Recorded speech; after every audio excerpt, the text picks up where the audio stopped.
Snow drifts softly through the Manhattan night, each flake catching the streetlights like silent sparks of magic. On the corner of an old cobblestone street in the Lower East Side, a small cafe called the Amber Hearth stands, with its glass windows glowing warm gold against the skin cutting cold of Christmas night. Inside, quiet laughter blends with the clink of cups, wrapped in the scent of cinnamon and freshly roasted coffee beans. A modest Christmas tree, decorated with care and love with hand-tied bows and a wooden star, stands quietly beside the fireplace. The cafe is not crowded, only a few couples sipping cocoa, one man reading by the window, and a handful of families sheltering from the cold. This place feels as if stories have been sleeping inside every floorboard, waiting to be awakened. The door opens with a gentle chime. Marcus Blackwood walks in, tall, broad-shouldered, a sharp-featured face with a faint scar running from the corner of his left eye down to his cheekbone. He wears a long black wool coat, and beneath it, a perfectly tailored dark gray suit. His steel gray eyes sweep the room on instinct, the habit of a man who has lived in shadow for far too long. At 37, Marcus Blackwood is a name that makes the entire Manhattan underworld bow its head. The Blackwood Empire controls half the business in Lower Manhattan, and a single nod from him can decide the fate of dozens of people. But tonight, he does not come here as a kingpin. He has just left a tense meeting, the kind where blood can spill if a single word is wrong. He is tired. Not the tiredness of the body, but the kind that sinks into the soul. The kind money and power cannot heal. This cafe, small, warm, imperfect, is his secret refuge. A rare pause in a life filled with darkness and blood-soaked numbers. He orders a whiskey and takes his usual dark corner, his back to the wall, where he can watch the entire room without anyone seeing his face. Vince, his loyal right hand, sits a few tables away, his eyes never leaving the entrance. Marcus looks through the fogged glass into the snowy darkness outside. His fingers turn the glass slowly, but he does not drink. His mind is empty, or at least he tries to make it empty. Then he hears it. The first notes are very soft, a slightly out-of-tune piano, played with the careful touch of someone still learning. Small fingers, hesitant, pressing the keys one note at a time. Marcus does not turn right away. He has heard countless people play the piano in his life, but as the melody begins to form, as those painfully familiar notes fill the air, he freezes. The whiskey glass stops midair. Moonlit Promise. He whispers the name like a curse. He has not heard that song in 8 years. A melody never played in public, never recorded, never existing anywhere but in his memory and in hers. Sophia. She wrote that song for him when they were 20 and 29, when love still felt endless, when he still believed he could leave everything behind, the empire, the darkness, the blood, and the tears, and begin again with her. She planned to play it for the first time at her graduation recital, the recital where he promised he would sit in the front row, but that day never came. Sophia vanished. No goodbye, no message, no trace, as if she had never existed, as if 8 years of love had been nothing but a dream. Marcus searched for her.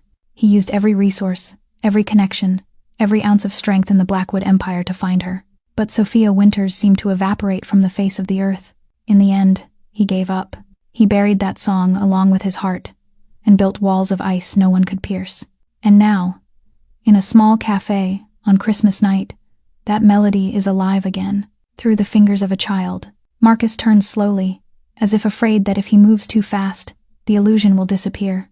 Near the Christmas tree, a little girl sits on an old piano bench, about 5 years old, light blonde curls tied back with a red ribbon, a pale blue dress falling to her knees, her small legs swinging because they cannot reach the floor. She plays with absolute focus, her brows knitting slightly whenever her fingers strike the wrong key, but she does not stop. She gives what she lacks in technique, with sheer heart. Vince senses something is wrong. In 5 years of working for Marcus, he has never seen his boss like this. Those cold gray eyes suddenly tremble. That hand grips the nearest chair so hard the knuckles turn white. When the final note dissolves into nothing, Marcus realizes he has stood up.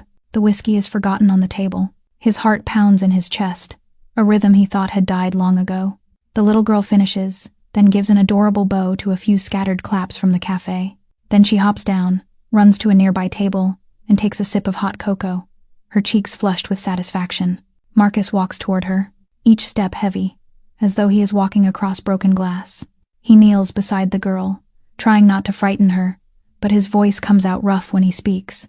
"You played beautifully." The girl looks up, her blue eyes clear as a summer sky. She smiles, not a hint of fear at the strange man with the scar on his face. "Thank you, mister." Marcus swallows hard. Can I ask? Where did you learn that song? The girl tilts her head, as if the question is obvious. From my mom. Marcus's heart misses a beat. Your mom. The girl nods eagerly, turning her cocoa cup in her hands. Yes. Mom said she wrote it a long, long time ago. For someone she still dreams about every night. Marcus's breath catches. His mouth opens, but no words come out. He stares at the child, at her innocent smile, the quiet confidence in the way she sits, the soft blonde curls. Blonde curls. Just like Sophia. The girl does not notice the shock in the man's eyes. She takes another sip of cocoa, then adds, cheerful, as if sharing a secret. It is my favorite song. Mom says this song makes the snow feel warmer. Marcus says nothing. He cannot. Outside, snow continues to fall, light and slow, whitening the old street. But inside the small cafe, time has stopped. In the echo of a melody he buried, in the innocent words of a child who does not know the weight of what she carries, Marcus feels something breaking inside him. Or maybe, being put back together. Sophia. She is the only one who could write that song. The only one who knows every note of it. The only one. What is your mom's name? Marcus asks, his voice raw. Sophia, the girl answers. Proud as if it is the most beautiful name in the world. Sophia Winters. My mom makes the best coffee in the whole world. She points toward the counter, where warm yellow light falls over white ceramic cups. My mom is right there. Marcus rises slowly, turning his head in the direction of that small finger, and the world tilts. She steps out from behind the bar, a towel in her hand, cocoa powder and coffee stains on her apron, light blonde hair tied in a loose ponytail, a few gentle curls fallen against her cheekbones, much thinner than before. Those sea blue eyes are still beautiful, but now they carry the exhaustion of someone who has endured too much. Her skin is pale from lack of sleep. Calluses roughen her hands, hands that once danced over piano keys, now hardened by heavy work. But it is still her, still Sophia. Their eyes meet. 8 years collapse into a single second. Sophia stands frozen. The towel slips from her hand to the floor, and she does not even notice. Her blue eyes widen, frightened and stunned, as if she is seeing a ghost from the past. And maybe that is exactly what he is. Emma. Sophia's voice rings out, trembling but trying to stay controlled. Go get your coat, sweetheart. We are closing soon. The little girl, Emma, hops down, carefree, running to her mother. She takes Sophia's hand and tugs. Mom, this mister really likes your song. He listened and he just stood there without moving at all. Sophia does not look at her child. Her gaze stays locked on Marcus, as if she fears that if she turns away, he will disappear.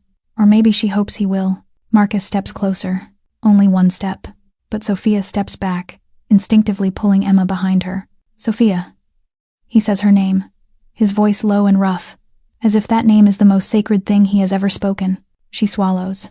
Her face goes blank, an invisible wall rising between them. I did not expect to see you here, she says, quiet and even. Especially here. Silence. Heavy. Painful. Vince stands behind Marcus, his hand already moving inside his suit jacket by reflex. But he stops when he understands. This is not an enemy. This is her. The woman Marcus Blackwood, the coldest Mafia kingpin in New York, once would have burned his entire empire to be with. Sophia quickly helps Emma into her coat, her movements rushed, like someone trying to escape. We have to go. She takes her daughter's hand and moves fast toward the back door. Sophia. Marcus calls again, and there is something in his voice that is almost pleading, a sound Vince has never heard from him. Sophia stops. Her back remains turned. Merry Christmas, Marcus. Then she walks away. The door closes behind mother and daughter, bringing a sweep of outside cold into the cafe. Marcus stands alone in the middle of the room, his hand gripping the nearest chair so tightly the wood creaks. In his head, 1,000 questions spin like a storm. Why is she here? Whose child is that? Why did she leave? Why did she never come back? Why? Does she still sing that song to her daughter? Boss. Vince comes closer, cautious. She is. Find out everything about her. Marcus cuts in, his voice cold as ice, but his eyes burning. Her address, her job, her life, everything. But do not let her know. Vince nods, asking nothing more. Marcus turns back to the old piano where Emma had been sitting. On the lid, there is still a tiny handprint, pressed into a thin layer of dust. He places his palm over it, completely covering that small mark. Where have you been all this time, Sophia? He whispers into the empty air. And why? Do you still dream about me? Outside, the snow keeps falling. But Marcus Blackwood no longer feels cold. For the first time in 8 years, the frozen heart of the Mafia kingpin is beginning to melt, and he knows that even if he has to burn all of New York, he will not lose her again. Not this time. Never again. If your heart is trembling along with this story, please tap like to send love to the lonely souls still trying to find their way home. Share this video with the one you love most, because sometimes a story can remind them of this. True love never truly disappears. And do not forget to subscribe to the channel and turn on notifications so you will not miss the next part of this journey, filled with tears and hope. The black Bentley glided smoothly through the sleeping streets of Manhattan, streetlights flickering and reflecting on the tinted windows like falling stars. Marcus sat in silence in the back seat, gray eyes fixed on nothing at all, yet his mind was somewhere far away, 8 years ago, where everything began and where everything ended. Vince drove without a word. He knew when his boss needed silence, and tonight was one of those nights. Marcus's penthouse sat on the top floor of a luxury building on the Upper East Side, high enough to see the entire Manhattan skyline glittering like a sea of lights. But when he stepped into the vast apartment, the opulence only made the emptiness louder. No warmth, no laughter, no trace of her scent on the pillow, only darkness, and a silence so thick it stole the breath from his lungs.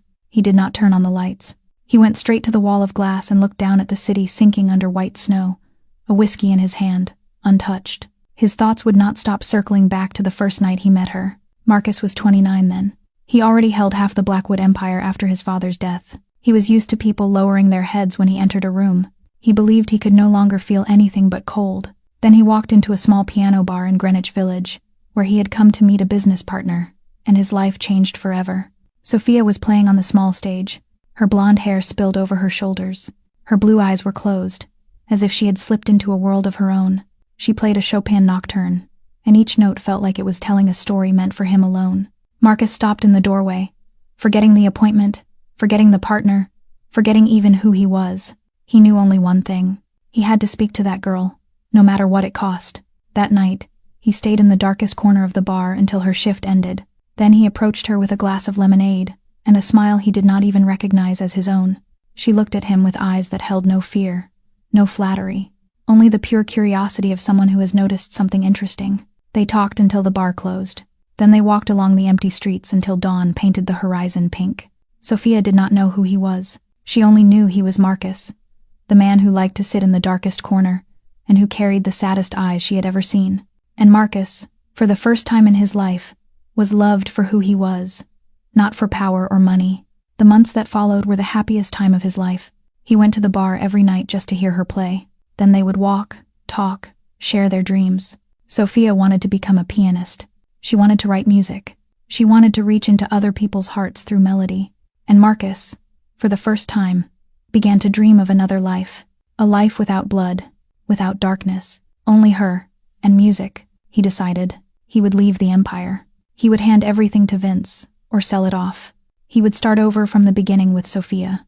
He had even begun putting things in order, preparing for the day he could finally be free. Sophia's graduation recital drew closer. She had practiced for months for the piece she wrote just for him, Moonlit Promise. She told him it was her promise to him, that no matter what happened, the moonlight would always lead them back to each other.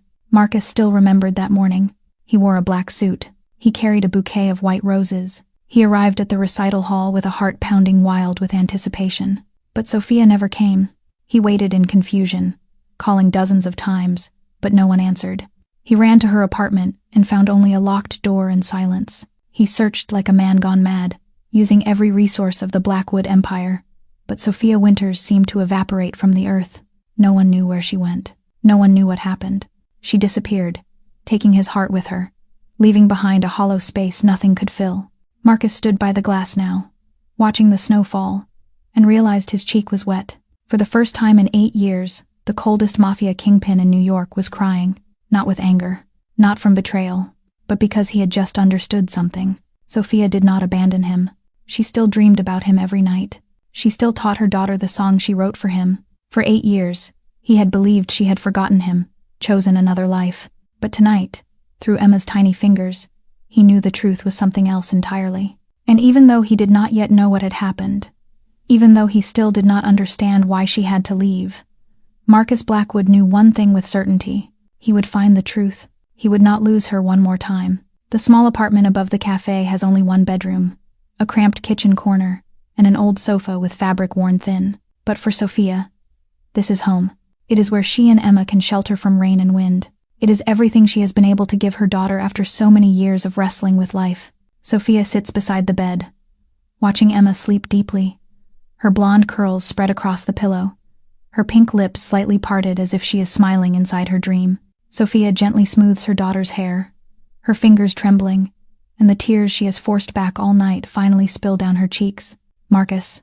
She saw him again. After 8 years, after everything that happened, he stood there in her cafe, with gray eyes still deep as the ocean, and a new scar on his face she did not remember. He looked at her as if she were a ghost, and maybe, to him, she truly is. Sophia hugs her knees and leans her back against the cold wall, and the memories of 8 years ago surge back like a tsunami she cannot stop. 1 week before her graduation recital, Sophia received a call from the hospital. Her mother, Catherine Winters, the woman who raised her alone after her father walked away when Sophia was 10 years old, had collapsed at work. The test results came down like a death sentence. Late-stage lung cancer, already metastasized.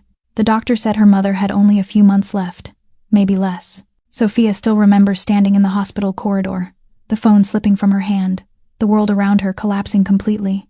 She was 20 years old. She was in love. She was dreaming of a future with Marcus. She was preparing for the most important performance of her life. And in a single moment, it all dissolved like smoke. She had to make a choice.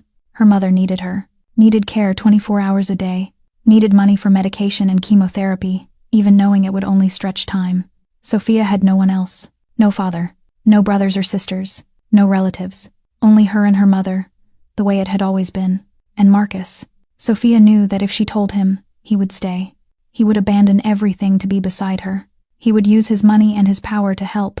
But Sophia also knew what that would mean. He would be pulled into her tragedy. He would have to watch her mother wither day by day. He would have to carry a pain that was not his. And worse than that, Sophia knew about Marcus's world. Even though he never said it outright, she was not foolish. She knew he was not just an ordinary businessman. She did not want her pain to become his burden. She did not want him to be forced to choose between her and the empire he was trying to escape. So Sophia did what she believed was right at the time. She disappeared. No goodbye, no explanation, because she knew that if she looked into Marcus's eyes, she would not be able to leave. She deleted his number. She moved her mother to a small town in the suburbs of New Jersey. She dropped out of school.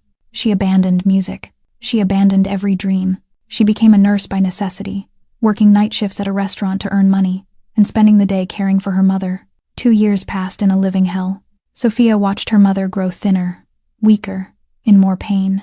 She held her mother's hand on nights when the pain would not let her sleep, and she sang to her the songs her mother once sang to her when she was small. And on a bitter winter night, Catherine Winters took her final breath in her daughter's arms, a peaceful smile on her lips. Sophia was 22 years old, orphaned, exhausted, completely alone. She no longer had the strength to go back and look for Marcus. She did not even know if he still remembered her, or if there was someone else. She only knew she had to keep living, somehow. Then Alex appeared. He was a bartender at the place where she worked, with an easy smile and sweet words. Sophia did not love him, but she was so lonely that she needed someone, anyone, to be there. That relationship did not last long. When Sophia found out she was pregnant, she told Alex, and he vanished into the night, the way she once vanished from Marcus's life. How ironic. Sophia gave birth to Emma alone. She raised her alone. She dragged herself up from the ashes alone. She worked 2, sometimes 3 jobs at once. She slept 4 hours each night. She pinched every penny. She moved to New York. She found work at Maggie's Cafe, and was allowed to live in the small apartment upstairs for a cheap rent. She taught Emma to play the piano on the battered old instrument in the cafe, passing on a love of music she thought had died long ago. And every night, when Emma slept, Sophia would look out the window, watch the snow fall, and whisper the song she wrote for the man she still loved. Moonlit promise. A promise beneath moonlight. Sophia wipes her tears and bends to kiss Emma's forehead. She does not regret the choices she made, because without them, she would not have Emma. But tonight, when she looked into Marcus's eyes, she understood something painful. She protected him from her tragedy, but maybe she also shattered his heart without even knowing it. And now, she does not know if there is any way to mend what has been broken. 3 days after that fateful Christmas night, Vince walked into Marcus's office on the top floor of Blackwood Tower. The room was enormous, with floor-to-ceiling windows that looked out over all of Manhattan. But Marcus was not seated behind his expensive oak desk the way he usually was. He stood by the window, his back to the door, a glass in his hand that had been empty for a long time. Vince knew his boss had not truly slept for 3 nights, because Vince himself had been up through every one of them, gathering the information Marcus demanded. And what he found made even a hard man like Vince go quiet inside. "Boss, I have the report," Vince said, his voice low and careful. Marcus did not turn. He only gave a slight nod, and Vince understood that was the signal to continue. Sophia Winters, 28 years old, is currently working at the Amber Hearth Cafe in the Lower East Side. She works 2 jobs. During the day, she is a barista at the cafe. At night, she teaches piano to children at a community center nearby. Her monthly income is about $2,300, just enough to cover rent, food, and her daughter's schooling. She lives in a 1-bedroom apartment above the cafe, rented to her at a reduced rate by the owner, Maggie Chen. Vince paused, as if weighing how to say what came next. Her daughter's name is Emma, 5.5 years old. The child's father is Alex Foster, a former bartender, current whereabouts unknown. He ran the moment he learned Sophia was pregnant and has never appeared again. Marcus remained still, but Vince saw his shoulders tighten, his hand clenching the glass until his knuckles went white. 8 years ago, Vince continued, her mother, Catherine Winters, was diagnosed with late-stage lung cancer, exactly 1 week before Sophia's graduation recital. She dropped out of school, moved her mother to New Jersey, and cared for her for 2 years until she died. After that, she worked whatever jobs she could just to survive, from waiting tables to washing dishes, before she met Alex Foster. When he left, she was 3 months pregnant. She gave birth alone. She has raised the child alone ever since. Silence settled over the room. Vince heard Marcus's heavy breathing. He saw the broad shoulders tremble, just slightly, and he wondered whether he should stop or keep going. But there was one more thing Marcus needed to know. "There is one more thing, boss. 5 years ago, Sophia sent a demo to Whitmore Records, the label owned by James Whitmore, our business partner. The demo was titled Moonlit Promise." Vince saw Marcus flinch, just barely, at the sound of that name. It was rejected. The reason noted in the file was that it did not fit the current brand direction. The rejection was signed by a low-level employee in the intake department. Marcus finally turned. His face was still ice-cold, but his gray eyes were burning, not with anger, but with something more frightening. Pure pain, a kind of regret that tore straight through the chest. 8 years. Marcus's voice was rough, as if every word had to be pulled out of a deep wound. 8 years she suffered alone. Her mother died. She was abandoned. She raised her child alone. She tried to send that song, the song she wrote for me, and she was rejected. And what did I do? I sat here in that luxurious penthouse, thinking she abandoned me. I hated her. I tried to forget her. "You did not know," Vince said softly. "I should have known," Marcus roared, hurling the empty glass into the wall. Shattering glass echoed through the silent room. "I have an empire, hundreds of people under me. I could find anyone in this world, but I gave up. I stopped searching because of pride, because I thought she did not deserve for me to keep looking. While she was alone, fighting the whole world." He moved to the window and braced both hands against the cold glass, his head lowered. Vince stayed still, not daring to add another word. He had worked for Marcus for 5 years. He had watched his boss face the most dangerous enemies in the underworld without flinching. But he had never seen Marcus like this, like a man collapsing from the inside out. "She did not abandon me, Vince," Marcus whispered, his voice breaking. "She protected me. She thought leaving was the best thing for me, and I hated her for it for 8 years. He turned back, and now there was a hard, unshakable determination in those gray eyes. "From now on, I want our people protecting her and Emma from a distance. Do not let her know. And prepare a plan for me to approach her. Slowly, without frightening her. I lost her once because I did not know the truth. I will not let that happen again." The following Saturday, Marcus returned to the Amber Hearth, but this time, he came alone. No Vince at his side, no entourage, no look of a Mafia kingpin. He wore a simple gray sweater, dark jeans, and a charcoal wool coat, looking like any ordinary man searching for shelter on a bitter winter afternoon. He pushed the door open, the familiar bell chiming softly, and the rich scent of roasted coffee wrapped around him at once like warm arms. The cafe was busier than the last time. Small families whispered over their tables. A few people sat reading by the window. Soft music drifted from the speakers, creating a calm that felt almost unreal. Marcus chose a corner table near the old piano, where he could see the whole cafe without drawing too much attention. He ordered a hot cocoa instead of whiskey, as he usually would, and when the server brought it, he realized it was not Sophia. She was behind the counter, hands moving quickly as she worked, glancing his way now and then with guarded caution, but not coming closer. Marcus understood.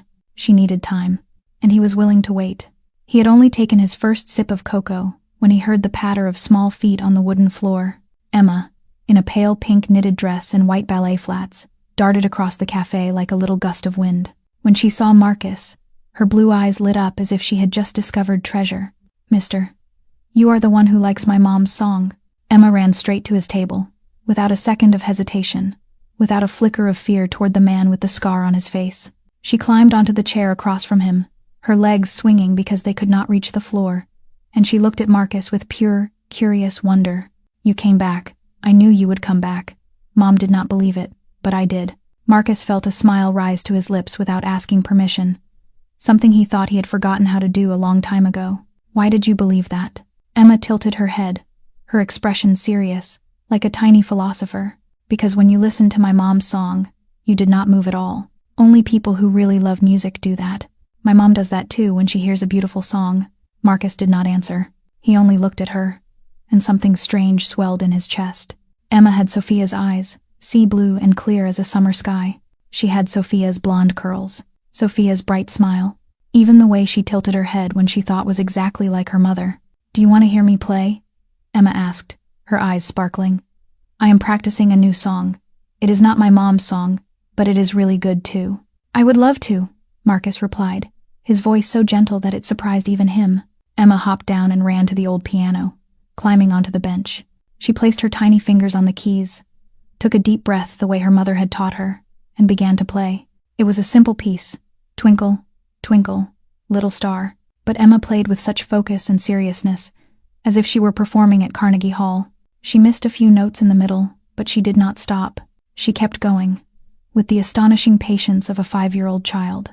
Marcus sat quietly, listening to each note ring out in the cafe's warm air. He did not watch the small hands moving over the keys. He watched Emma's concentrated face, the way her brows pinched whenever she tried to remember the next note, the satisfied smile when she got a difficult part right. And in that moment, he felt something melting inside his chest, something he thought had been frozen forever. Behind the counter, Sophia stood still, a towel in her hand, forgetting to move. She watched Marcus watching her daughter. She watched the way he leaned forward, as if he could not bear to miss a single note. She watched the soft smile on his mouth when Emma finished, and gave her adorable little bow. Sophia's heart tightened. This was not the Mafia kingpin she had read about on the internet. This was Marcus, the man she loved 8 years ago, the man she believed she had lost forever. When Emma ran to the back to grab her school bag for her piano lesson this afternoon, Marcus stood and walked to the piano. He pulled a small piece of paper from his coat pocket, scribbled a few words quickly with the pen he always carried, folded it, and set it gently on the piano lid. He did not look back at Sophia. He did not try to move closer to her. He simply left the cafe in silence, the bell above the door trembling softly behind him. Sophia waited until he was gone. Then she walked, slowly, to the piano. She picked up the paper, unfolded it, and read the handwriting that felt painfully familiar. "Thank you for the music, Emma. I will come back to hear you play." Sophia stood there for a long time, the note in her hand, and for the first time in 8 years, she did not know what she was supposed to feel. Fear, hope, or both. In the weeks that followed, Marcus became the most familiar regular at the amber hearth. He came every Saturday and Sunday, always sitting at the corner table near the old piano, ordering a hot cocoa, and staying until almost closing time. He never tried to approach Sophia. He never forced her to speak to him.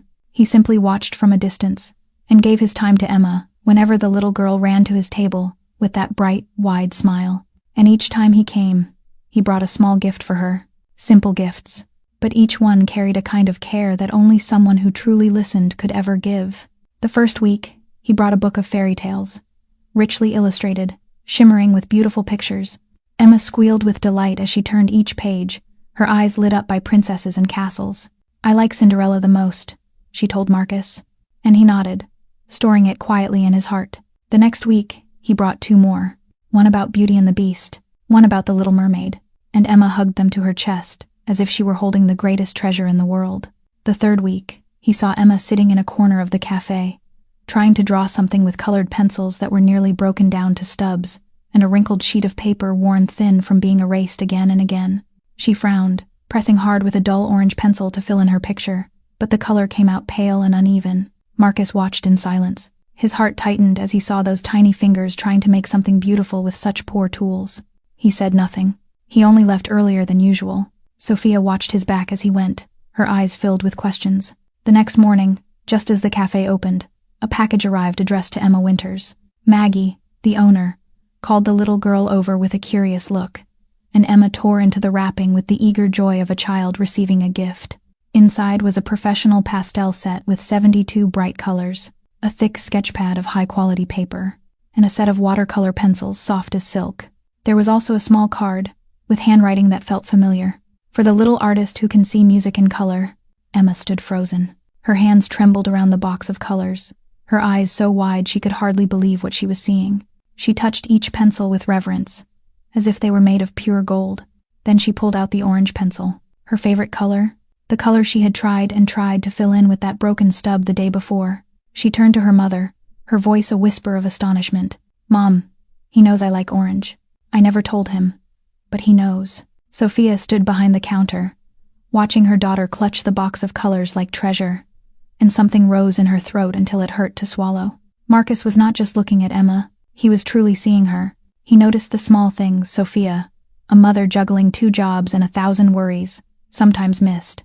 He saw the broken pencil. He saw the frustration when the color would not go on the way Emma wanted. He saw the quiet love for orange that Emma had never said out loud. He listened, not with his ears, with his heart. In the weeks after that, the gifts kept coming. A pair of pink knitted gloves when Marcus saw Emma's hands turn red with cold. A knitted hat with bunny ears when the little girl told him she liked rabbits more than cats. A tiny music box that played Moonlit Promise when Emma asked him if he knew her mother's song. None of the gifts were expensive in a showy way, but every one of them proved Marcus had heard every word Emma said, remembered every small detail, chosen carefully, with the tenderness of a man who truly cared. Emma began calling him Uncle Marcus instead of Mr. She ran to his table whenever she saw him step through the door, telling him about school, about the new piano piece she had learned, about the stray cat she spotted in the alley. And Marcus listened, always listened, with gentle eyes and a soft smile that Vince, if he could see it, would never believe belonged to his cold mafia boss. Sophia watched all of it from a distance. She watched her daughter open her heart to the man she had left 8 years ago without a word.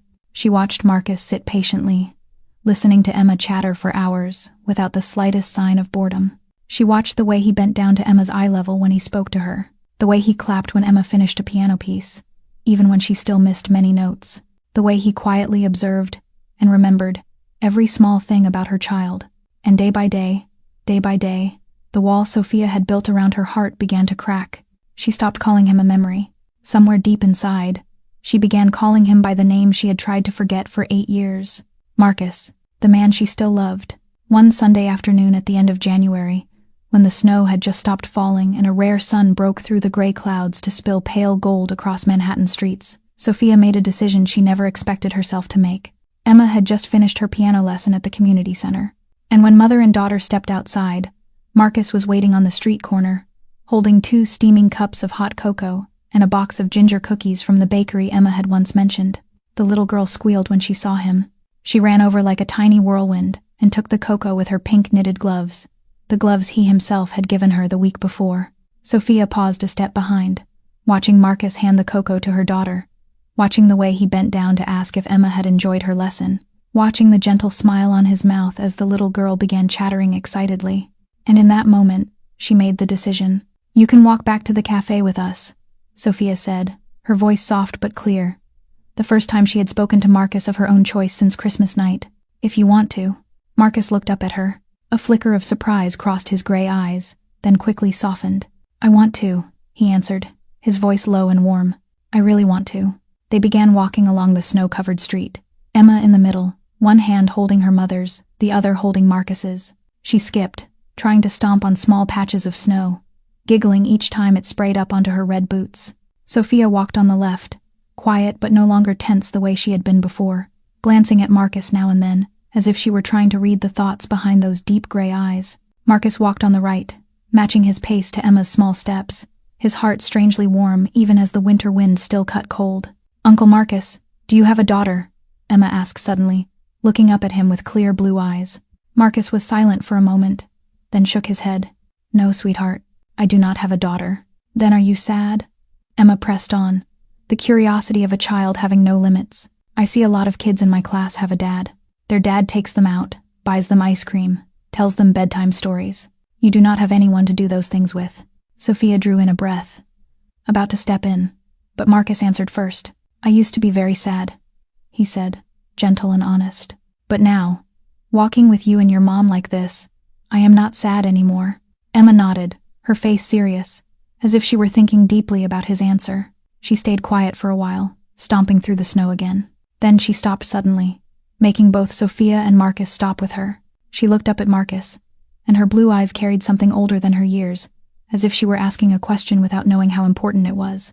"Uncle Marcus, if a mom writes a song for someone, and that person is not there to hear it, do you think the song feels sad?" Marcus went still. Emma's question was an arrow straight through his heart, waking every memory he had tried to bury for 8 years. Moonlit Promise, the song Sophia wrote for him, the song she planned to play for the first time at her graduation recital, the song he never got to hear from her hands, only through the tiny fingers of the child standing in front of him.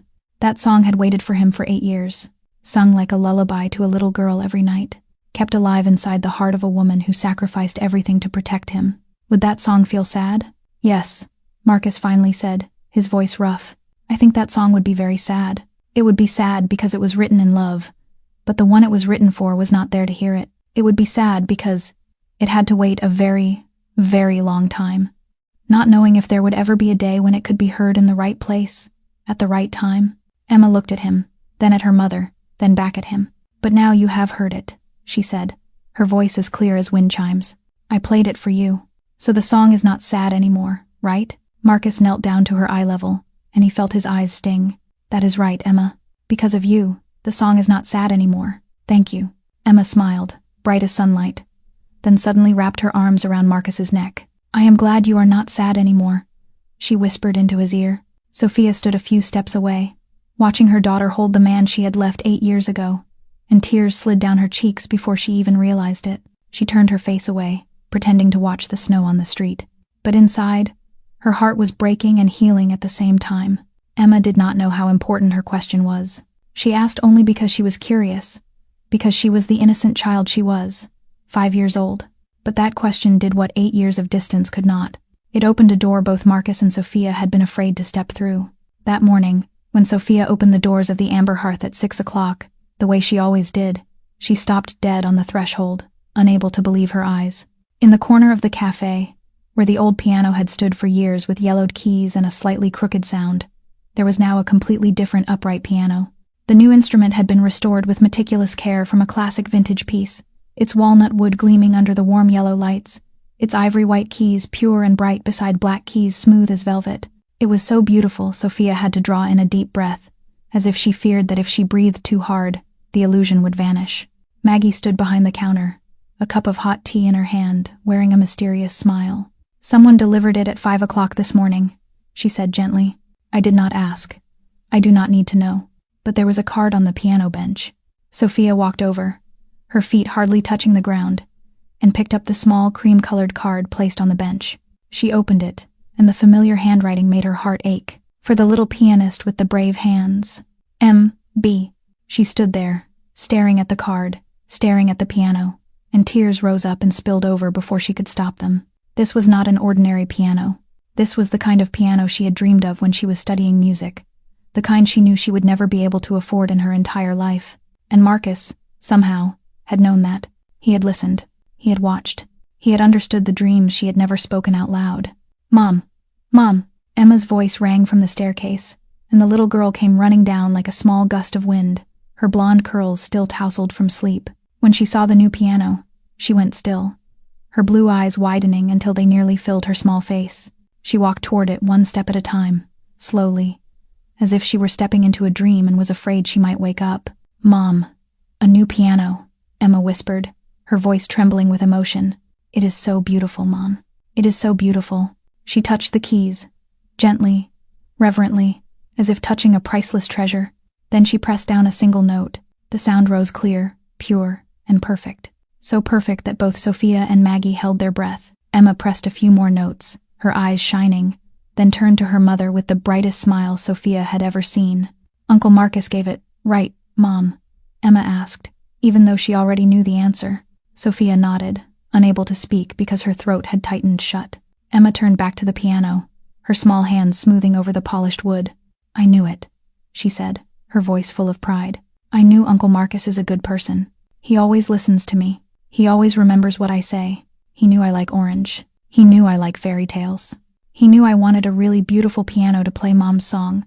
Emma turned again and looked at her mother with those clear eyes, and she said something that made Sophia grip the counter so she would not collapse. "Mom, I think Uncle Marcus is the person who keeps dreams safe. Like in fairy tales, there are people who are born to protect other people's dreams. Uncle Marcus is like that." Sophia did not answer. She only stood there, watching her daughter climb onto the new piano bench, place her tiny fingers on the keys, and begin to play Moonlit Promise. The melody filled the cafe, clearer and purer than it had ever been on the new instrument, and Sophia felt as if she were hearing her own heart again, the way it had sounded 8 years ago.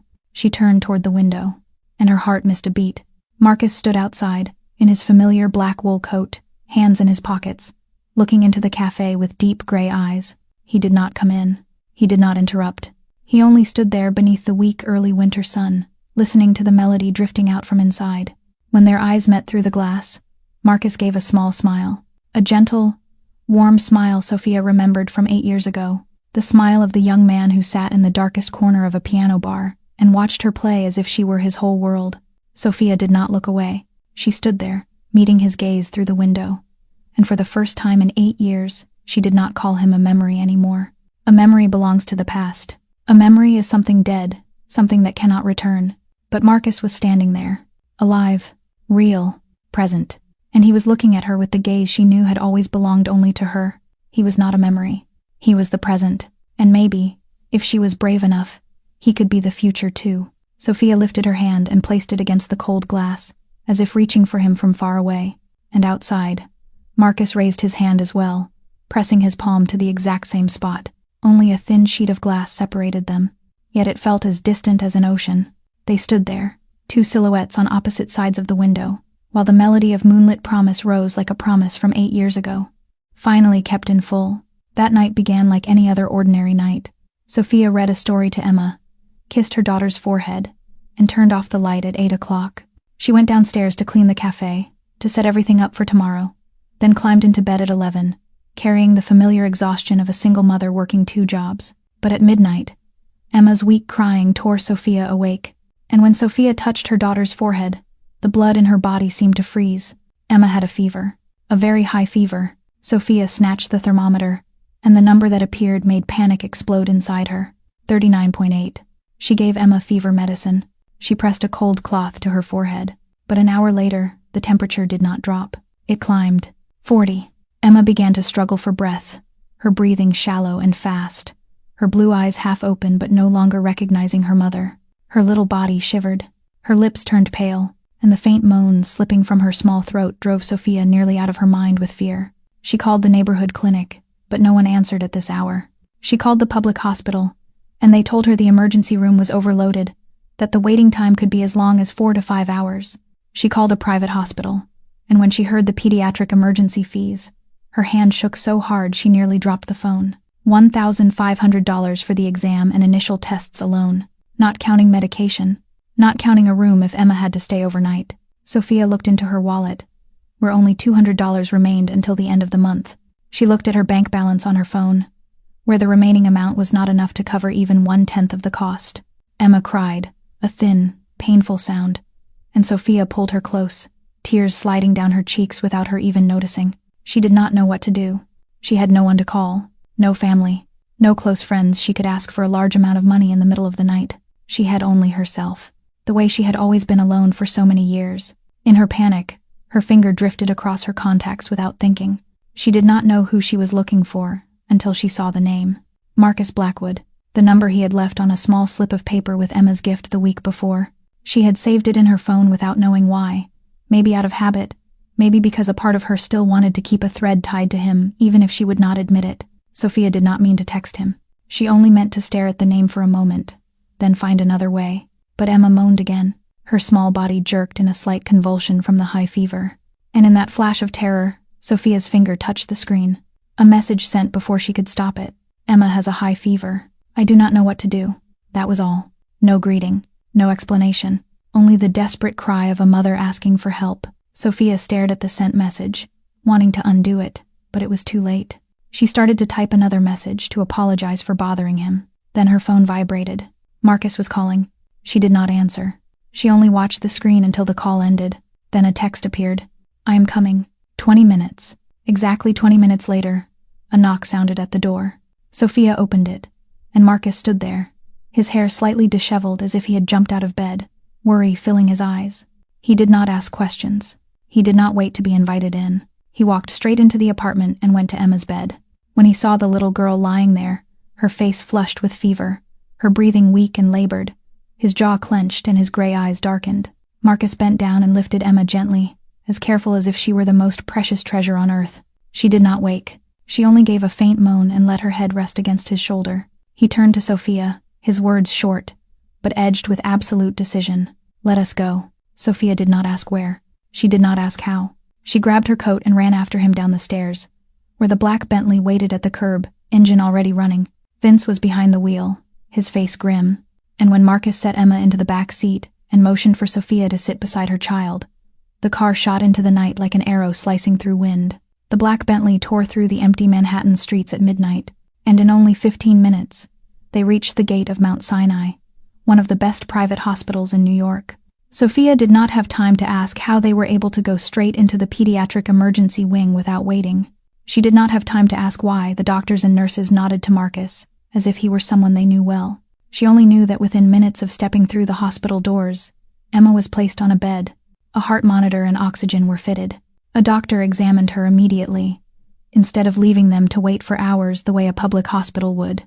Acute respiratory infection, the doctor told Sophia after the exam, his tone serious but not panicked. She needs to be monitored overnight and treated with intravenous antibiotics. Luckily, you brought her in on time.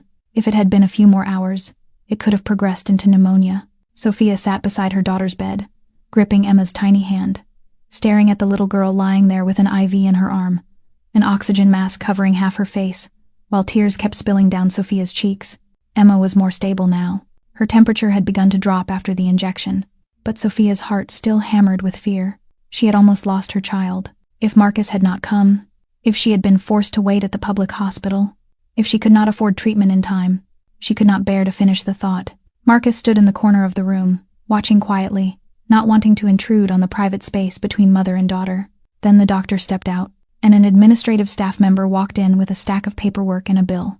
Sophia saw the numbers and felt as if someone had punched her in the stomach. Emergency fees, room charges, medication, overnight monitoring, almost $5,000 for a single night.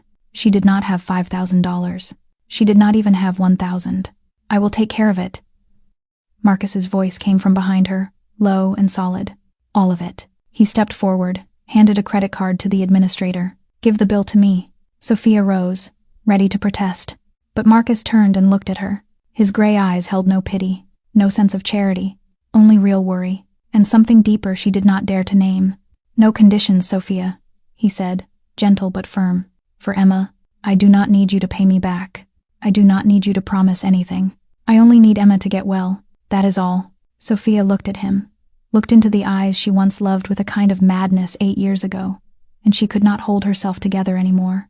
Tears poured like rain. Her body shook, and she cried the way she had not been able to cry through all those years. She cried from relief, because Emma would be all right.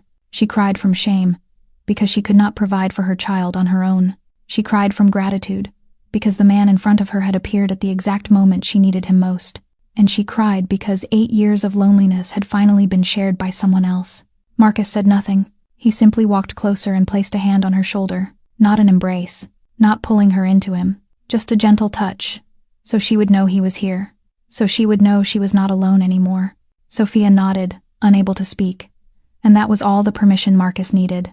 That night, Sophia sat by Emma's bed, her eyes never leaving her daughter for even a second. She held the little hand, listened to the steady rhythm of the heart monitor, and slowly, The exhaustion of so many days and nights without real rest finally defeated her. She fell asleep in the stiff chair beside the hospital bed, her head bowed forward, her hand still tightly holding Emma's. Marcus sat in the corner, watching mother and child in the dim hospital light. When he saw Sophia shiver lightly in her sleep, he stood, removed the suit vest he was wearing, and gently draped it over her shoulders. His movements were so careful they did not wake her. She only shifted slightly, pulling the vest closer around herself in her sleep. He returned to his chair, sat down, and kept watch through the night. At 3 a.m, a nurse passed by the room to check on Emma's condition. She paused in the doorway, taking in the scene. A woman asleep with a man's vest on her shoulders. A man sitting in the dark corner, his eyes never leaving them for even a second. The nurse smiled, a soft, knowing smile, and she whispered to the colleague beside her, "People still write love stories. They just live them first." Then she moved on quietly, leaving the room in the hush of night, where love was silently mending the wounds 8 years of distance had left behind. 3 days later, Emma was discharged with a radiant smile and her health fully restored.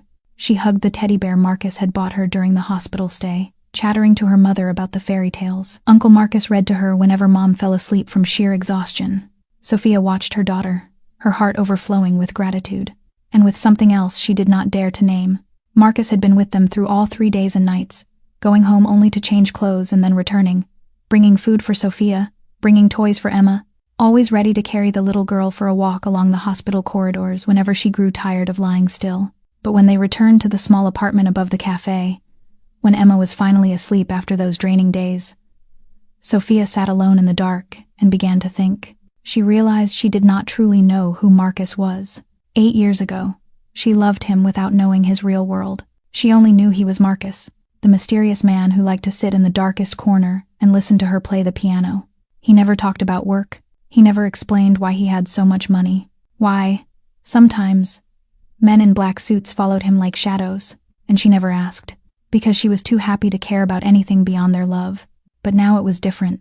Now she had Emma, and she needed to know who the man stepping into her daughter's life truly was. Sophia opened her old laptop, typed Marcus Blackwood into the search bar, and what appeared made the blood in her body turn cold. The Blackwood Empire, a mafia kingpin, control over Manhattan's underworld, articles about cases that never had enough evidence to prosecute, rivals disappearing without a trace, shady deals, a terrifying kind of power where a single nod from him could decide the fate of dozens of people. Sophia read one article after another, her hands shaking so badly she could barely scroll. She read about his father, Victor Blackwood, the boss who built the empire from ash and blood. She read about Victor's sudden death, and Marcus taking over when he was only 27. She read about the scar on Marcus's face, the result of a failed assassination attempt, a shooter who was never found, at least, not alive. Sophia snapped the laptop shut and shoved it away as if it were burning. She clutched her head, breathing fast, and fear spread through her body. Marcus Blackwood was Mafia, the man she once loved, the man who had just saved her daughter, the man who was slowly stepping into the life of mother and child, a criminal kingpin. She had let a dangerous man get close to Emma. She had let her daughter call him Uncle Marcus, hug him, trust him. She had. But then, in the middle of her panic, other images rose in Sophia's mind. Marcus kneeling to Emma's eye level to speak with her. Marcus sitting patiently for hours, listening to Emma chatter about school and the stray cat. Marcus bringing the pastel set because he knew she loved orange without anyone having to tell him. Marcus carrying Emma all the way to the hospital, gentle as if she were the most precious treasure on earth. Marcus keeping watch beside the hospital bed through the night, draping his vest over Sophia when she fell asleep, shivering. Marcus looking at Sophia with eyes she knew were not pretending. The eyes of a man who had loved her for 8 years. A man who had never stopped searching, even after she vanished without a single word. Was that the gaze of a monster? Were those the actions of a cruel man? Sophia sat in the dark, her heart split in two between reason and feeling. One part of her screamed to stay away, to protect Emma, to run before it was too late. But another part, the part that had loved Marcus 8 years ago and never truly stopped, whispered that he was not what the headlines said. He might be a mafia kingpin to the outside world, but to her, to Emma, he was only Marcus, the gentleman who kept her daughter's dreams safe. She needed to talk to him. She needed to hear him explain. She needed to look into his eyes and decide whether she could trust him. Sophia picked up her phone and stared at the name Marcus Blackwood in her contacts, and after a long moment of hesitation, she typed a short message. "We need to talk. Not with Emma. 10 o'clock at night." The amber hearth had been closed for hours.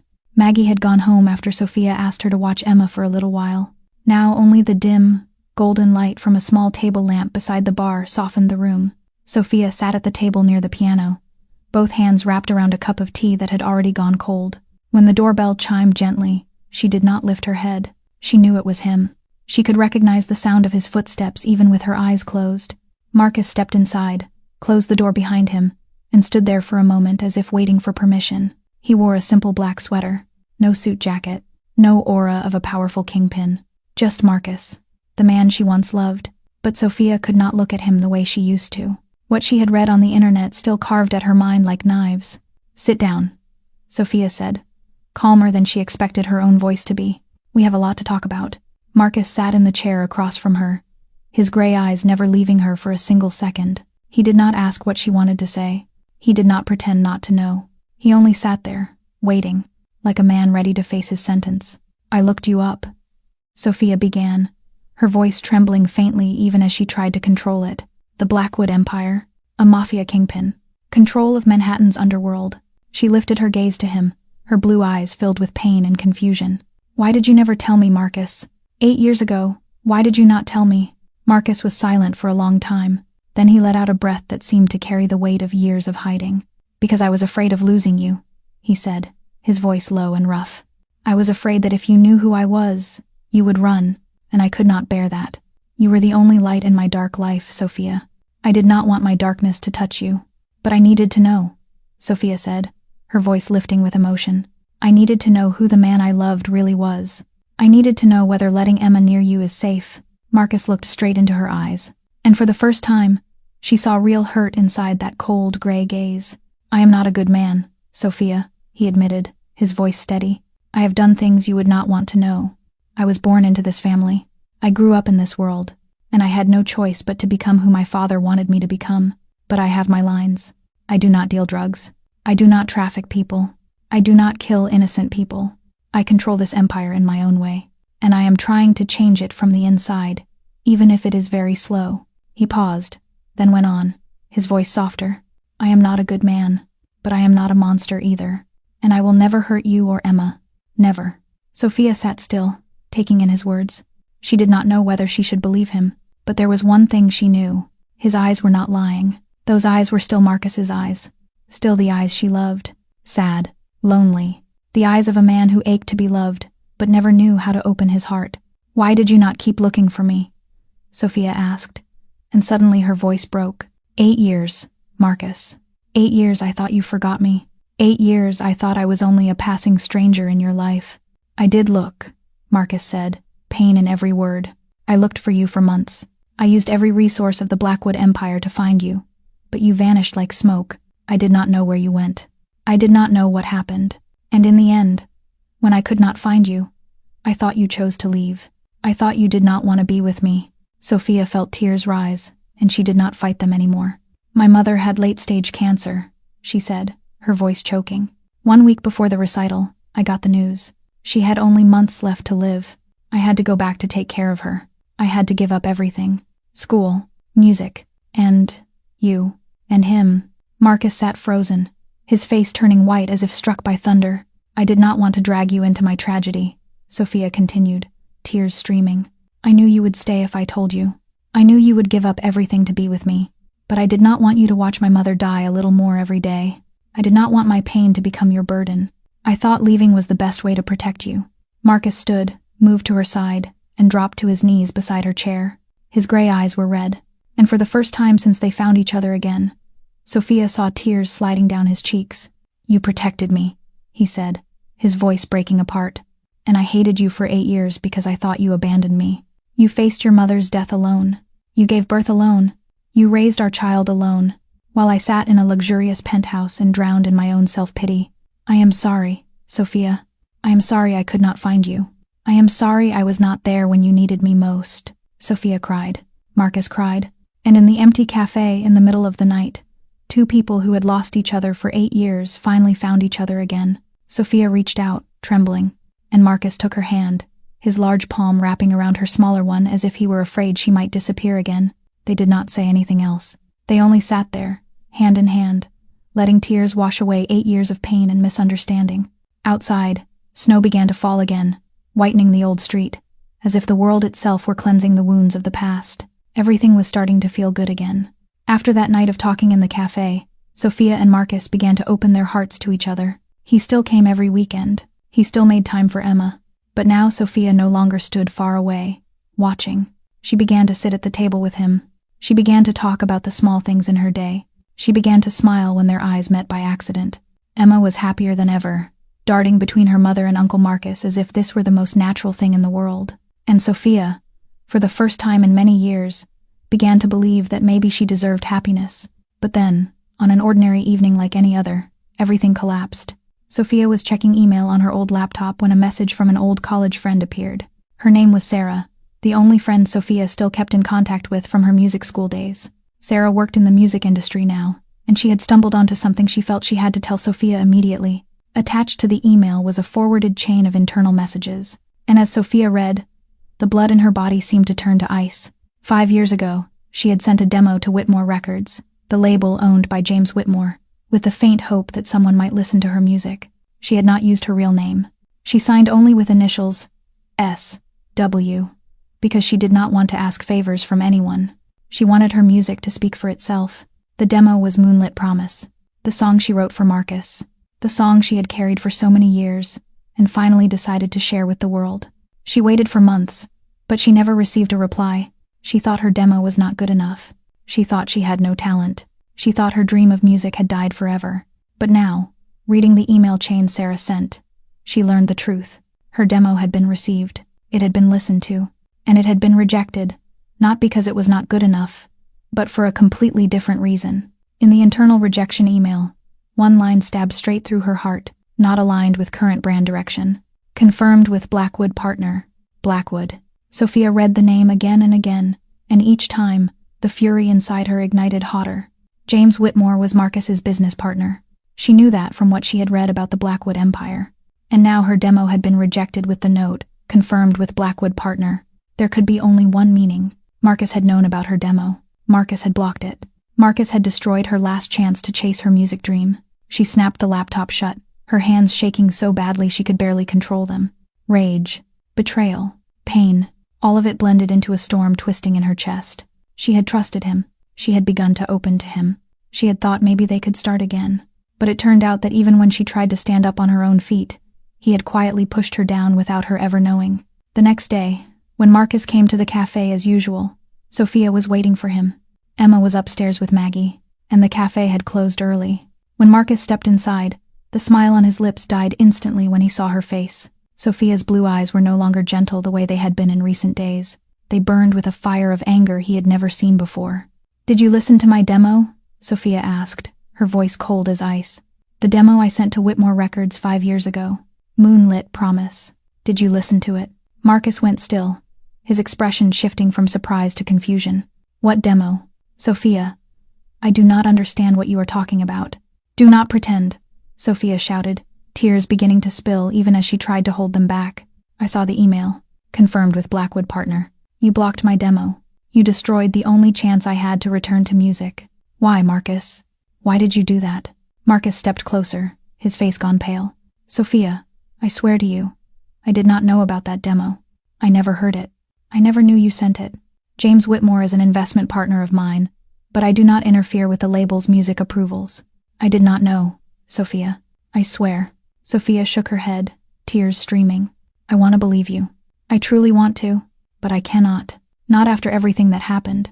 She turned and walked quickly toward the stairs leading up to the apartment. Marcus called her name, his voice raw with pain and desperation. Sophia stopped for a single second, but she did not turn around. She only said one sentence, her voice breaking. "I need time. Please do not come here anymore." Then she disappeared behind the door, leaving Marcus standing alone in the quiet cafe, his heart shattered for the second time by the same woman. Marcus left the cafe with his heart weighted down, but instead of going back to the penthouse, he ordered Vince to take him straight to James Whitmore's office. No appointment, no notice, only a brief phone call, his voice cold as ice. And James Whitmore was in his office at 10 o'clock at night, sweat beading on his forehead even though it was winter outside. No one refuses a call from Marcus Blackwood, not when his voice carries the sound of a man hunting the truth at any cost. 5 years ago, a demo was sent to your label," Marcus said the moment he entered. No greeting, no pleasantries. "Moonlit Promise. The sender was S.W. I need to know what happened to that demo." James Whitmore wiped at the sweat and immediately called the head of demo intake. Within half an hour, they found the file. Marcus sat down and read every page, every email, every internal note, and the truth slowly surfaced like a painful picture coming into focus. Sophia's demo had been received 5 years earlier, at exactly the time the label was reshuffling staff. A low-level employee, newly hired, inexperienced, with no real authority, had listened to the demo and rejected it with the reason, not aligned with current brand direction. The note, confirmed with Blackwood Partner, was shorthand in the internal system. It meant they had checked whether the demo overlapped with any projects currently funded by Blackwood. It did not mean confirmation with Marcus himself. The demo was never escalated. It was tossed into the digital trash like hundreds of demos every month, forgotten by an employee who had no idea they were holding the heart of a woman in their hands. Marcus looked at James Whitmore, gray eyes dark as a sky before a storm. "Where is that employee?" "He left 3 years ago," James Whitmore stammered. "I swear to you, Marcus, I did not know about this. The demo never reached me, or anyone with decision power. If I had known, I would have—" "Enough," Marcus cut in, his voice more tired than angry. "I need the original file of that demo. Right now." 10 minutes later, Marcus sat alone in the black Bentley parked at the curb, earphones plugged into his phone, and for the first time in his life, he listened to the demo Sophia had sent 5 years ago. Moonlit Promise, the song she wrote for him when they were still in love, the song she meant to play at her graduation recital, the song he had never heard from her own hands until Emma played it in the cafe on Christmas night. The melody rose, clear and pure, recorded on simple equipment, yet filled with the entire heart of the one playing it. Sophia's voice joined softly with the notes, the lyrics speaking of moonlight guiding two lovers back to each other no matter how far the distance, of a promise never to forget, no matter how many years passed. And Marcus understood. This was not just a demo sent to a record label. This was a confession she never spoke out loud. This was her attempt to stand up again after years of struggle, her attempt to chase a dream she had been forced to set aside, her attempt to let the song she wrote for him be heard by someone, anyone, and it had been thrown into the trash by an employee who knew nothing. Marcus pulled off the earphones and sat in the darkness of the car, and for the first time in many years, the coldest Mafia kingpin in New York cried like a child, not from anger, not from betrayal, but from pain, from regret, from the realization that the woman he loved had tried to rise again and again, only to be knocked down by life every time. She sent the song she wrote for him with a fragile hope, and that hope was crushed by the indifference of a stranger. He had to fix this. He had to tell her the truth. He had to make her song heard, cherished, shining the way it deserved. Marcus wiped his tears, pulled out his phone, and called James Whitmore again. "I need you to record Moonlit Promise again." His voice was low and solid. "Highest studio quality, a full orchestra, and I need it within 1 week." On the other end, James Whitmore did not dare ask why. He answered with a single word: "Done." A week after the tear-soaked confrontation, Sophia still was not ready to see Marcus. She worked like a machine, making coffee, serving customers, teaching Emma piano, but her eyes were empty, and her smile felt forced. Emma noticed that her mother was not happy. The little girl did not ask why Uncle Marcus was not coming anymore. She only held her mother a little tighter each night before sleep and softly sang Moonlit Promise, as if that were the only way she knew to comfort her. One weekend afternoon, while Sophia was wiping down the bar, Maggie came over holding a small box in her hands. "Someone sent this for you," she said, her voice gentle, full of understanding. "He did not come in. He only asked me to pass it along. He said you do not need to answer. Just read it." Sophia stared at the box, her heart tightening. She knew it was from Marcus, even though Maggie did not say his name. She wanted to refuse it, wanted to send it back, but her hands moved on their own and took it. Maggie said nothing more. She only patted Sophia's shoulder once, then walked away, leaving Sophia alone with the heavy box in her hands. That night, after Emma was fast asleep, Sophia sat by the window and opened it. Inside was a handwritten letter and a small silver USB drive. She picked up the letter and recognized Marcus's handwriting at once. Strong strokes, slightly slanted to the right, the kind she used to love 8 years ago. "Sophia, I know you do not want to see me, and I respect that, but there are things I need you to know. Not to ask for forgiveness, but because you deserve to know the truth. I investigated your demo. It was rejected by a low-level employee who was new to the job, someone with no real authority, and the demo was never escalated to anyone higher. The note, confirmed with Blackwood Partner, was only shorthand in the internal system. It meant they checked whether your demo overlapped with any projects Blackwood was funding. It did not mean they confirmed anything with me. I swear to you, I never knew you sent that demo. I never heard it until last week, and when I heard it, when I realized it was the song you wrote for me, my heart broke. Sophia stopped, tears already sliding down her cheeks. She drew in a deep breath, then kept reading. I cannot change the past. I cannot erase the 5 years you spent believing your music was not good enough. The 5 years you gave up on your dream because of a rejection you never deserved. But I can do one thing. I asked James Whitmore to record Moonlit Promise again with professional studio quality, with a full orchestra, with all the dignity your song deserves. On this USB is that recording. This is your song, Sophia. The song you wrote with your heart, the song you sent out with hope, and the song I am sorry I did not hear sooner. I am not asking you to forgive me. I am only asking you to listen to your own song and know that it is beautiful, it deserves to be heard, and it never should have been thrown into silence. Always loving you, Marcus. Sophia folded the letter, her hands shaking so badly she could barely hold the USB. She sat there for a long time, staring out the window where snow drifted down softly. Then, finally, she plugged the USB into her old laptop. There was only one file. Moonlit Promise, official version. She pressed play. The melody rose, but it was no longer the raw, simple recording she had sent 5 years ago. This was a full arrangement, a clear piano line leading the way, violins weaving in with aching tenderness, cellos warm and deep, lifting every note from beneath. Her melody, the song she wrote for Marcus on summer nights 8 years ago. Now it sounded as if it belonged on a grand stage, in a magnificent concert hall, in any place where true music is honored. Sophia cried, silent tears streaming down her cheeks, her body trembling as each note reached into her heart. This was the dream she thought had died. This was the hope she thought she had lost. And Marcus, the man she had shouted at and pushed away, had quietly brought it back to life for her without asking for anything in return. She did not know how long she sat there, listening again and again until the music lived inside her bones. Then a small hand touched her shoulder. Sophia turned and saw Emma standing there, eyes half closed from sleep, her lips moving with worry as she saw her mother crying. "Mom, are you sad?" Emma asked, her voice sleepy but full of care. Sophia pulled her daughter into her arms and held her tight, and her tears still would not stop. "I am okay, sweetheart. I am just listening to a very beautiful song." Emma was quiet for a moment. Then she looked up at her mother with clear blue eyes and said something that made Sophia hold her breath. "Mom, when you are done being sad, can we smile again? You have such a pretty smile. I like it better when you smile." Sophia looked at her daughter, looked into that innocent, loving gaze, and for the first time in days, she smiled.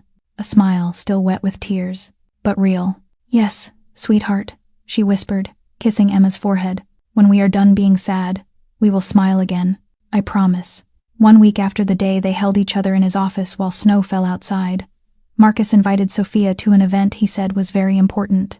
He did not give details.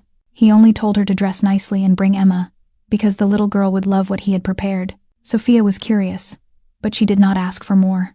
She had learned that Marcus liked surprises in his own way, and his surprises always carried a thoughtfulness she never expected. That afternoon, the black Bentley brought mother and daughter to a luxury hotel in Midtown Manhattan, where a launch ceremony was underway, with hundreds of guests dressed in formal attire. Emma's eyes went wide as she took in the sparkling crystal chandeliers on the ceiling, the banquet tables covered in crisp white cloth, and the small stage with a glossy black grand piano. "Mom, it is so pretty," she whispered, clutching her mother's hand. Marcus was waiting for them at the entrance. He wore a black suit as usual, but today there was an added warmth in his smile when he saw them. He bent down and lifted Emma into his arms, and the little girl wrapped her arms around his neck as if it were the most natural thing in the world. "Uncle Marcus, what day is it today?" Emma asked, her eyes bright with curiosity. "Today is a special day," Marcus answered, his gaze shifting to Sophia with a look full of meaning. "I want to introduce something important to you and your mother." He guided them inside, and Sophia realized this was not an ordinary social party. On the stage hung a large banner, "Launch Ceremony for the Children's Music Foundation," sponsored by Blackwood Corporation. Around the room were photographs of children playing instruments, singing, smiling brightly beside pianos. Sophia stopped, staring without blinking. "What is this?" she whispered. Marcus set Emma down so the little girl could run off to look at the pictures. Then he turned back to Sophia. "This is a project I have been preparing for months," he said, his voice low and sincere. "The Children's Music Foundation. A foundation dedicated to funding instruments, teachers, and scholarships for children from difficult backgrounds who want to pursue music. Children like Emma. Children with talent, but no opportunity." Sophia looked at him, her heart racing. Now she understood why he brought her here. But she did not understand why he was looking at her as if he were waiting for something. "And I need someone to run it," Marcus continued. He reached into his inner pocket, pulled out an envelope, and handed it to her. "Someone who understands music. Who understands the struggle of chasing a dream. Who understands what it feels like to be rejected and to stand up again. I want that person to be you, Sophia. I want you to be the program director of the Children's Music Foundation." Sophia took the envelope, her hands trembling slightly. She opened it and found a detailed job description, a generous salary, and benefits she had never dared to dream of. She looked up at Marcus, her blue eyes filled with emotion and doubt. "Are you offering this because you love me? Or because I deserve it?" she asked plainly, her voice steady even as her heart spun. Marcus met her gaze without flinching. "Because you deserve it," he said, firm and certain. "You have taught piano to poor children for years without asking for anything. You understand what it means to give up a dream because of circumstances. You know what it feels like when music is the only thing that keeps someone from collapsing. No one is more suited for this job than you, Sophia. No one." He paused, then gave a small smile. "And my love for you, that is just a bonus. It has nothing to do with this work. Whether you accept or not, I will still love you the same." Sophia looked at him, into those sincere gray eyes, and she knew he was not lying. He was not offering this out of pity, not to keep her close. He was offering it because he truly believed she could do it, because he saw her worth, the worth she herself had forgotten long ago. "I accept," Sophia said, her voice soft but filled with resolve. "Not because of you, but because children like Emma deserve the opportunity I never had." Marcus smiled, the brightest smile Sophia had seen since they found each other again. He did not speak. He only took her hand and squeezed gently, a quiet promise that from now on, they would build something good together. Across the room, Emma stood at the grand piano, her tiny fingers touching the keys. A clear, delicate sound rang out, like the opening notes of a new chapter in the lives of all three of them. Everything was becoming better than it had ever been. Sophia began a new job at the Children's Music Foundation. Emma was happier with Uncle Marcus visiting so often, and the relationship between Sophia and Marcus was slowly healing, like broken pieces being fitted back into a complete picture. But happiness sometimes arrives too quickly, and so do storms. One afternoon in early March, when Sophia had just picked Emma up from school and brought her back to the cafe, a strange man was waiting at the door. He was tall and thin. His brown hair was messy. Stubble covered his jaw like he had not shaved in days. His eyes were bloodshot, as if he had been drinking. Sophia stopped cold when she recognized the face she thought she would never have to see again. Alex Foster, Emma's biological father. Sophia pulled Emma behind her on instinct, her heart pounding out of control with fear. Alex had not come looking for her once in the past 6 years. Not a single call, not a single message, not a single dollar of support. He disappeared the night she told him she was 3 months pregnant, and he never came back. So why was he standing here now, with that calculating look and that fake smile? "Sophia." "Long time," Alex said, his voice sweet in a way that sounded false. "I heard you have been doing well. And is this my daughter? She is big now." Emma hid behind her mother, blue eyes frightened as she stared at the stranger. She had never known who her father was. Sophia never spoke of him, and now this sudden appearance left the little girl confused and uneasy. "What do you want?" Sophia asked, forcing her voice to stay calm, even as she trembled inside. Alex shrugged, his expression careless, as if the answer should be obvious. "I want to see my daughter. I have the right, do I not? I am her biological father." "You left when I was 3 months pregnant," Sophia said, her voice starting to shake with anger. "You never contacted us. You never asked how she was. You never paid a single cent. You have no right here." Alex gave a short, mocking laugh. His eyes turned cold, threatening. "The law does not see it that way, Sophia. I am her biological father, and if you do not let me see her, I will sue for custody. I heard you are seeing a rich guy. I guess you do not want this in court and in the newspapers, do you?" Sophia felt the blood in her body turn to ice. Now she understood. Alex had not come because he missed his child. He had not come because he wanted to be a father. He came for money. He had heard she was involved with Marcus Blackwood, and he wanted to use Emma to blackmail her. Sophia did not answer. She only pulled Emma into the cafe and slammed the door shut. Alex stood outside for a moment, wearing that thin, ugly smile. Then he walked away, his threat drifting back like poison. I will be back, Sophia, and when I do, you will have to choose. That night, after Emma was asleep, Sophia sat alone in the dark, her hands shaking so badly she could not hold a glass of water. She was afraid of losing Emma, afraid of facing Alex in court, afraid she would not have enough money for a lawyer, afraid that no matter how hard she tried, life would still take away the thing she loved most. She did not plan to tell Marcus. She did not want to pull him into her trouble again, but Marcus already knew. Vince, with the wide information network of the Blackwood Empire, reported it the moment Alex appeared at the cafe. The next day, Marcus came to see Sophia with a thick file in his hand. He did not ask whether she wanted help, because he knew she would refuse. He only set the file on the table and spoke in a calm voice edged with steel. Vince investigated Alex Foster. He opened the file and showed her the pages inside. He has a record of domestic violence against an ex-girlfriend 3 years ago. He is an alcoholic. He does not have steady work, and he currently owes a large debt to people he should never owe. He did not come here for Emma. He came because he thinks he can extort you through me. Sophia stared at the pages, reading the cold lines that laid out the past of the man who had once been the father of her child, and nausea rose in her throat. She had once trusted Alex. She had once believed he might change when he learned he was going to be a father, but that man abandoned her, and now he was back only to use her. I do not want to ask you to use your power, Sophia said, her voice small but firm.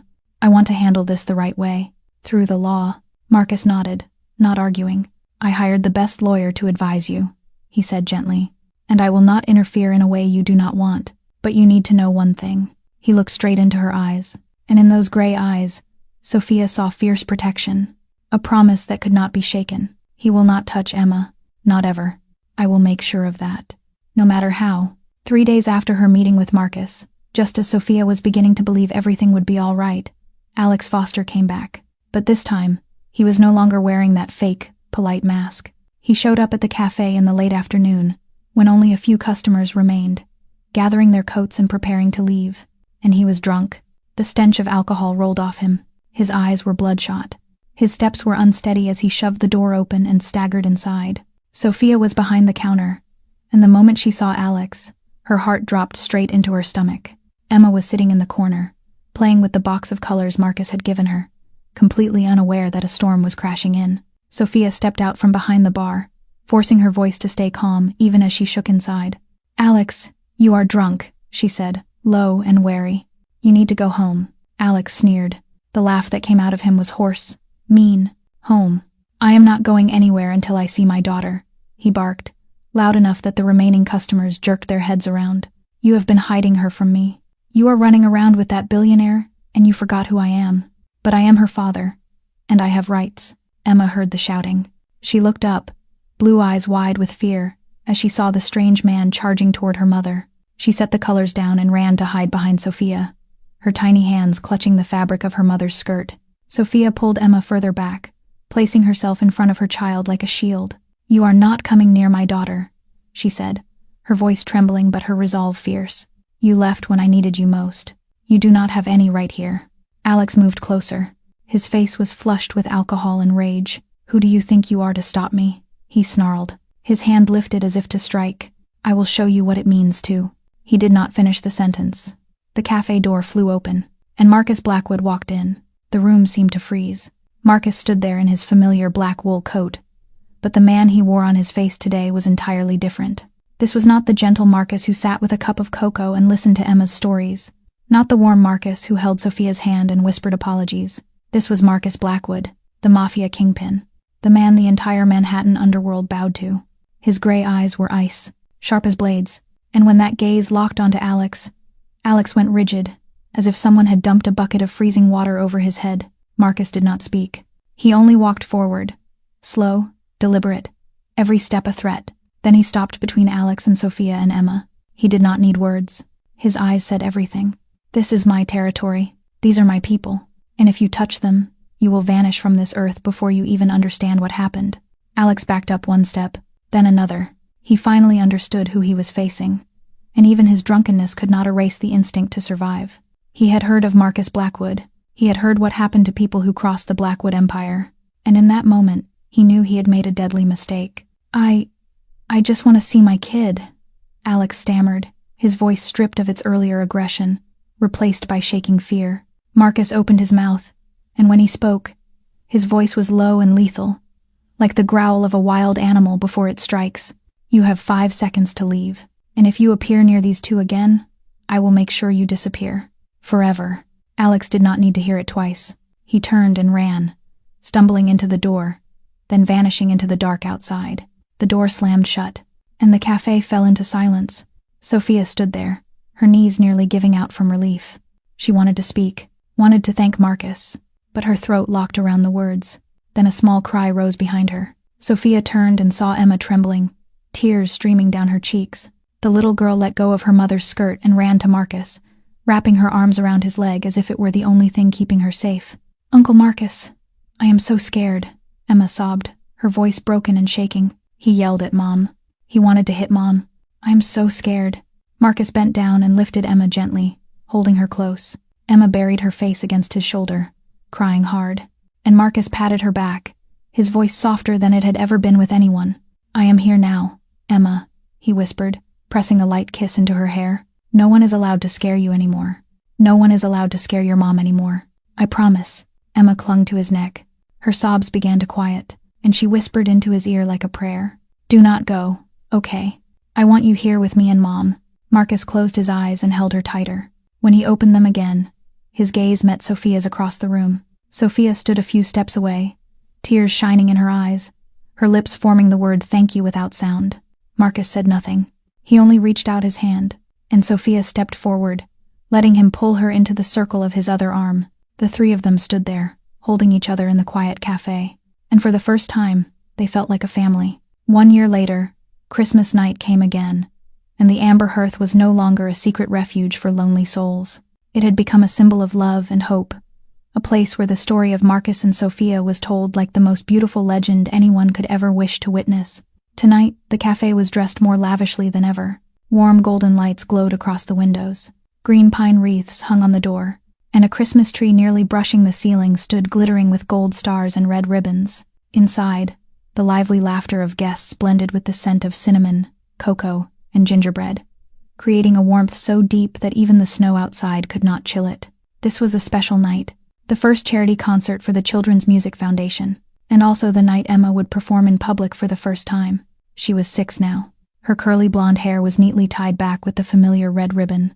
She wore a deep red velvet dress her mother had chosen. Her blue eyes shone with nervous excitement as she stared at the piano Uncle Marcus had given them, placed with honor on the small stage at the front. Sophia stood beside Marcus in the front row, her hand gripping his. Her heart felt as if it might burst with happiness. 1 year ago, she had been a single mother struggling through 2 jobs, afraid every day of what the future might take from her and from her daughter. Now she was the program director of a charity foundation changing the lives of hundreds of children. She had a man who loved her and Emma without conditions, and she was watching her daughter shine on the stage Sophia once dreamed of. Emma stepped onto the stage and bowed to the audience with an adorable little dip of her head. Then she sat on the piano bench. She placed her tiny fingers on the keys, took a deep breath the way her mother taught her, and began to play. Moonlit promise filled the room, clearer and purer than ever on the piano Marcus had restored with all his love. Emma did not play perfectly. She still missed a few notes in the difficult passages, but she played with her whole heart, and that was worth more than any flawless technique. When the final note faded into silence, the entire cafe rose to its feet in applause. Emma bowed again, her cheeks pink with pride, then ran off the stage and into her mother's arms. "Mom, I did it!" she cried. Sophia held her tightly, tears of joy sliding down her cheeks. Marcus stood as well, applauding with everyone else, but his eyes never left Sophia and Emma. As the applause softened, he stepped onto the stage. The cafe fell quiet in surprise. Marcus was not a man who enjoyed standing in front of people. Seeing him there, under dozens of curious eyes, was something that almost never happened. He looked down at Sophia, and when he spoke, his voice was deep, warm, and filled with emotion in a way she had never heard before. 8 years ago, he said, I met a girl playing piano in a small bar, and I knew my life would never be the same again. I lost her. I found her again, and now I do not want to lose her ever again. Marcus stepped down from the stage, walked to Sophia, and dropped to one knee. The whole cafe held its breath. Emma's eyes went wide. Both hands clapped over her mouth in shock. Sophia stood frozen, tears already rising before she even fully understood what was happening. Marcus reached into his pocket and pulled out a small red velvet box. He opened it. Inside was a diamond ring, simple and elegant, sparkling under the warm lights. "Sophia Winters," he said, his voice trembling slightly with emotion. "You taught me what it means to love, what it means to sacrifice, what it means to stand up again after falling so many times. You and Emma are the family I never dared to dream of, the light I never believed I deserved. I am not perfect. I have a past I am not proud of, but I promise I will spend the rest of my life protecting you and loving you. Sophia, will you marry me?" Sophia cried, Marcus cried, and even Emma cried, though she did not entirely understand why. Sophia nodded, unable to speak because her throat had tightened shut. "Yes," she finally managed. "Yes, I will." Marcus slipped the ring onto her finger, stood, and pulled her into his arms. They kissed to the sound of applause and cheers, and Emma squeezed in between them, wrapping her arms around both. "We are a family now," she shouted, and laughter rippled through the cafe. Outside, snow began to fall, whitening Manhattan on Christmas night. One more year passed, and Christmas night came again. The amber hearth was still dressed in light and warmth, still filled with love the way it always was. But something was different. On the piano, there was now a small plaque that read, "Emma's Piano, where the dream began." And inside the cafe, the laughter of a happy family rang out, warmer than any fire in the hearth. The door opened, and Emma, now 7, burst in with a joyful shout. "Dad is home." Marcus walked in wearing a red sweater instead of a black suit, holding a box of ginger cookies covered in frosting and colorful candy. He bent down to scoop Emma into his arms, spun her once, then kissed the top of her head. Dad missed his little girl so much. From behind the bar, Sophia stepped out, her blonde hair down, her blue eyes bright with happiness. And beneath the soft sweater, her belly had begun to round gently. 5 months pregnant, and she had never looked more beautiful. Marcus set Emma down, walked to his wife, and placed a hand softly on her belly. "Is the baby okay?" he asked, his voice full of love. Sophia smiled and laid her hand over his. "The baby is kicking," she said. "The baby is saying hello to Dad." Emma ran over, pressed her ear to her mother's belly, and her eyes lit up. "The baby is talking to me," she squealed. "The baby says it wants to hear me play piano." Marcus and Sophia looked at each other, then laughed together. This was their family. Not perfect, not easy, but real, and full of love. They had walked through darkness. They had crossed pain. And now they were standing in the light, together.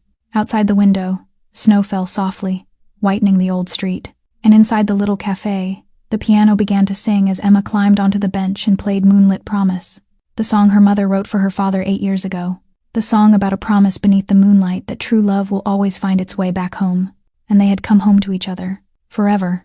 This story leaves us with many precious lessons about life and love. Sometimes misunderstandings and cruel circumstances can tear us away from the people we love.